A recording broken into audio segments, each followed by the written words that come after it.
Well, welcome everybody to Employee of the Week and Friday's Heroes. This is something we do each and every week in Albuquerque to celebrate our great public sector employees and those that are out there serving our community every day, both from a public safety standpoint and from a civilian standpoint. So today, let's get right into it with our Employee of the Week, who is Mr. Tim Bustamante, who's with us. He works at a local library, and we're going to tell a story about Tim today that shows how he has gone well above and beyond his normal duties at the library to make sure that a group of Cub Scouts had a great experience in an otherwise difficult circumstances. Tim Bustamante is an employee at the Tony Hillerman Branch Library, which, as you know, the libraries are part of our Cultural Affairs Department, Cultural Services Department at the City of Albuquerque. And he's our Employee of the Week.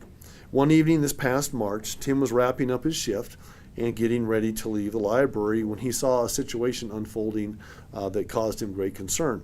Two men at the library actually got into a physical altercation inside of the library, and at the same time there was a Cub Scout troop that had showed up that was waiting in line to get a tour of the building by another library employee.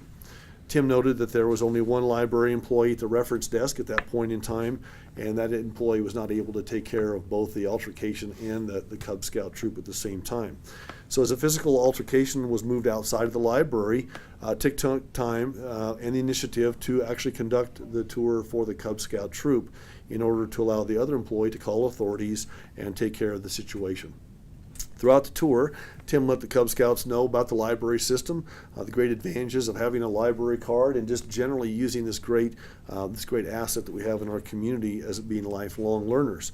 Despite other personal obligations that Tim had that evening, he stayed with the troop for an extra hour and a half beyond his scheduled shift to make sure everything at the library was handled properly, and he didn't leave until he knew that things had returned to normal.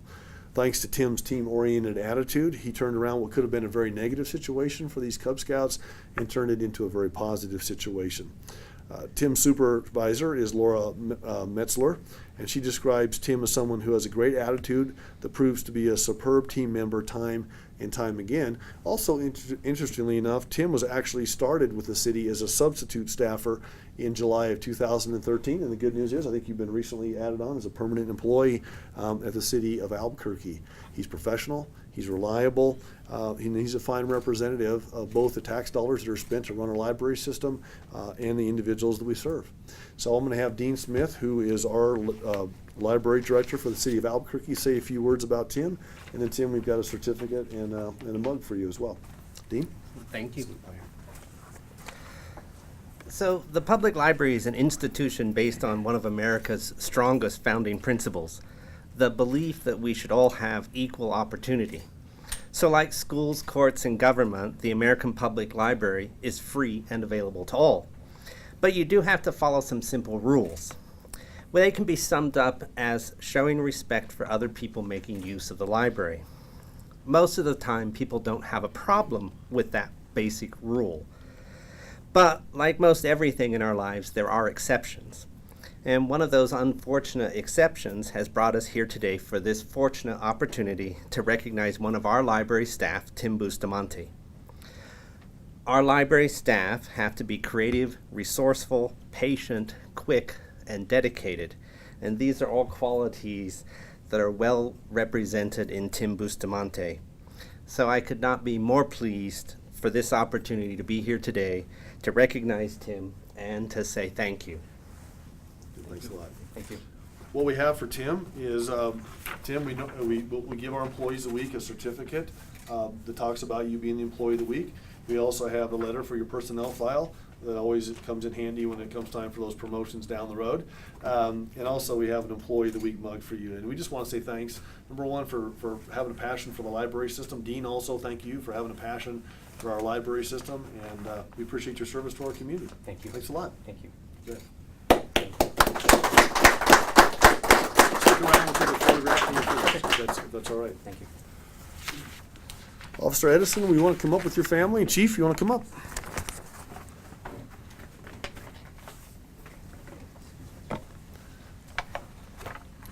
Just fill in anywhere you want to fill in. Come on up here. Well, good. These lights are a little bright, huh? A little bit. Well, today's Friday's hero is Albuquerque Police Department Officer Jim Edison. Jim, we always try to make this a family affair for Friday's Heroes and Employee of the Week. He brought his wife Susan, his daughter Stephanie, and her boyfriend Colton are with us today, along with myself and Chief Eden.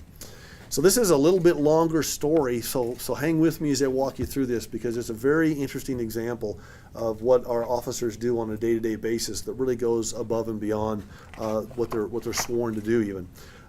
So today we are honoring an APD officer who took extraordinary steps to help a homeless gentleman who was lost in our community and desperate to find his family. Officer Jim Edison, where you work out of? What area command? Northeast, sir. Northeast Area Command, recognized a man's plea for help and made it his personal mission to ensure the situation had a much better ending. Officer Edison responded to a call on a Thursday afternoon last winter when it was cold in reference to a homeless man who was out in traffic walking among cars in the active traffic situation near Paseo del Norte and Barstow. Many drivers in the area had seen this individual, had called in, later identified as a person named Brandon, and they were very concerned for his safety because of the amount of traffic in the area, and you know that area of the city is a lot of traffic. When Officer Edison arrived, he found Brandon on the side of the road preparing to set up camp. Officer Edison quickly recognized that Brandon was poorly prepared for the cold weather and the windy weather, and had just rolled up a piece of cardboard that he would use as his bed for the night. Officer Edison offered Brandon an emergency blanket, and he also offered him the food and the water that he had on him, which happened to be his lunch for the day. Extremely distraught and emotional, Brandon started telling Officer Edison how he did not remember how he got there and that he needed help. Brandon asked Officer Edison if he would help get him back home. Because Officer Edison was concerned for his safety and his medical condition, he offered to take Brandon to the hospital. And this happens, by the way, on a daily basis, multiple times a day in the city of Albuquerque, where our officers will actually work diligently to get people to the hospital or to a shelter. While en route, Officer Edison called Brandon's parents, who actually lived in Ohio, but the call went to a voicemail. Brandon then decided that he felt better after talking to Officer Edison, and he asked if Officer Edison could take him to a local homeless shelter, which Officer Edison did. Once again, Officer Edison attempted to call Brandon's parents, but he was unable to get through again, so he left them a voicemail telling them where their son was. He then dropped Brandon off at the shelter. 3 days later, Brandon's family received the voicemails, and I'll tell you why it was 3 days later in just a minute, with the information about their son's whereabouts.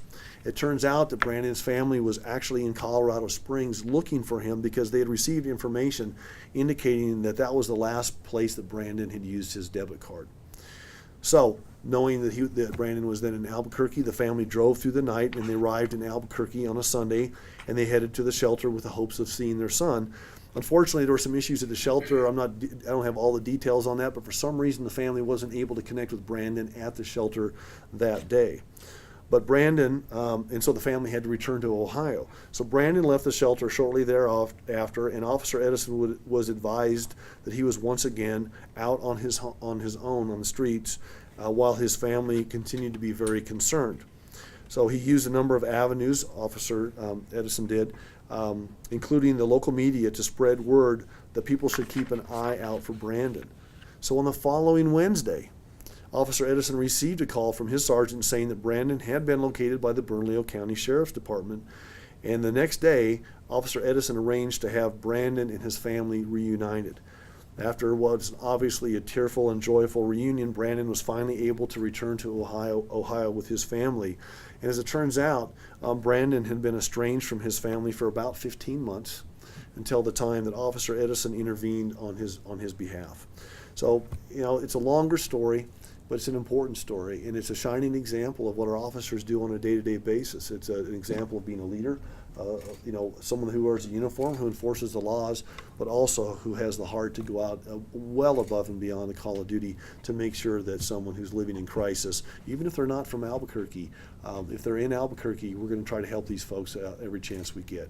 So I'm going to have Chief Eden come up and say a few more words about Officer Edison, and then we'll have our presentation of the Friday's Hero coin. Thank you, Mayor.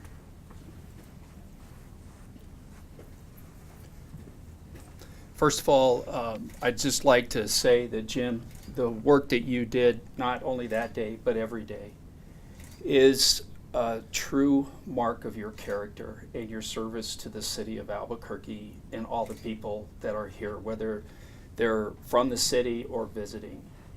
You went above and beyond the call of duty and did something that's exceptional. And for that, we're here today to recognize you as one of our Friday heroes. I can't say thank you enough, and thank you to your family who supports you in what you do every day. There's no other words that I can say other than this. That's exceptional. And thank you for what you do every day for the citizens of Albuquerque, the people that are here, and that you took that extra step. And as the mayor said, it's a heart. And thank you for having a heart of service. Thank you. Thank you, sir. Thank you. Thank you. Officer Edison, what we have, we developed this at the very beginning, 4 years ago when I took office as mayor. These coins that we give to our police officers and our firefighters and our emergency response personnel that go above and beyond the call of duty. It's a small token, but it really comes with a great debt of gratitude from me as a mayor in our community to you and the other men and women at APD that go out there every day and you risk your lives. And then in instances like this, you really help save lives as well. So thank you for your service, and we appreciate you very much. Sir. Thank you.